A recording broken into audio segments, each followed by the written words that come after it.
Are you ready to master project scheduling? Don't jump into software just yet. First, consider the processes that make scheduling effective. Examine your work breakdown structure, or WBS. Is it detailed enough for accurate effort and resource allocation?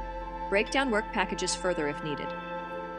Once the WBS is refined, sequence your activities thoughtfully. Remember, the WBS outlines what needs to be done. Sequencing determines when tasks occur.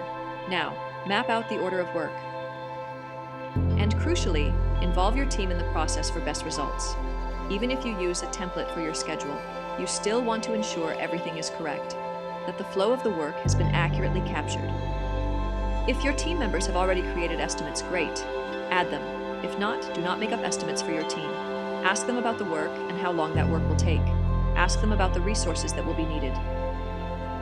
When you approach creating your schedule in more of a step-by-step fashion, you have more opportunity to discuss and plan and consider what might have been overlooked in previous planning sessions.